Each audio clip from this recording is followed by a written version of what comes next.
Hello everyone. Today we are going to study about National Policy on Education 1986. The education is a unique investment in the present and the future. The National Policy on Education 1986 had its peculiar features which can be summed up as follows. All students irrespective of caste, creed, location or gender should have access to education of a comparable quality. To achieve this, the government will initiate appropriately funded programs. The policy can be said as a command educational structure. The 10 plus 2 plus 3 structure will be accepted in all parts of the country. The policy will be based on a national curricular framework which contains a common code along with other components that are flexible. The common code will include the history of India's freedom movement, the constitutional obligation and other content essential to nurture national identity. These elements will cut across subject areas and will be designed to promote values such as India's common cultural heritage, egalitarianism, democracy and secularism, equality of the genders and protection of the environment, removal of social barriers, observance of the small family norms and inculcation of the scientific temper. All educational programs will be carried on in strict conformity with secular values. India has always worked for peace and understanding between nations, treating the whole world as one family. To this tradition, education has to strengthen this worldview and motivate the younger generation for international cooperation and peaceful coexistence. To promote equality, it will be necessary to provide for equal opportunity to all, not only in essence but also in the condition for success. Besides, awareness of the inherent equality of all will be created through the core curriculum. The purpose is to remove prejudices and complexes transmitted through the social environment and the accident by birth.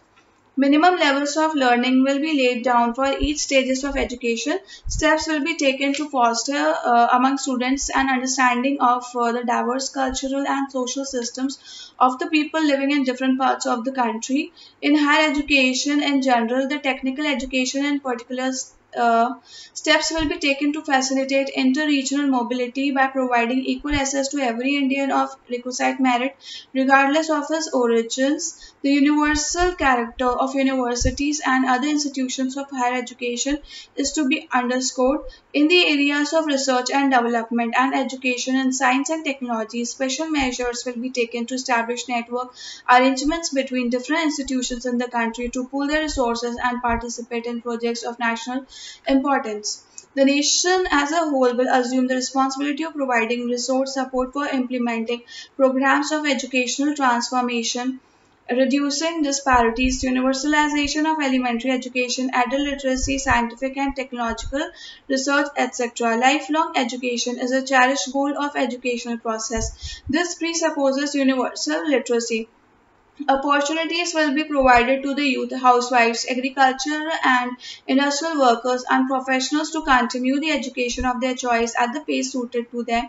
The future thrust will be in the direction of the open and distance learning. Education will be used as an agent of basic change in the status of women in order to neutralize the accumulated distortions of the past. There will be a well-conceived edge in favor of women, and this policy will play a positive interventionist role in the empowerment of women.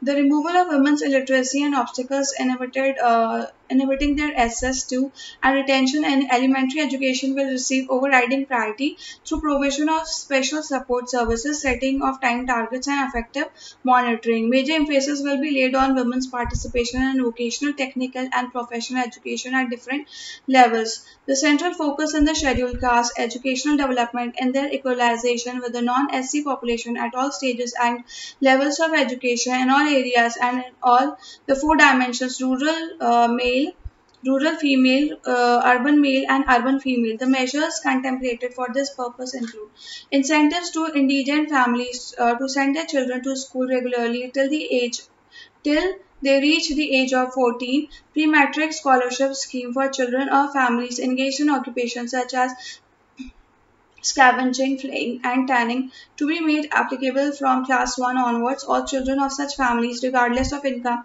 will be covered by the scheme, and time-bound programs targeted on them will be undertaken.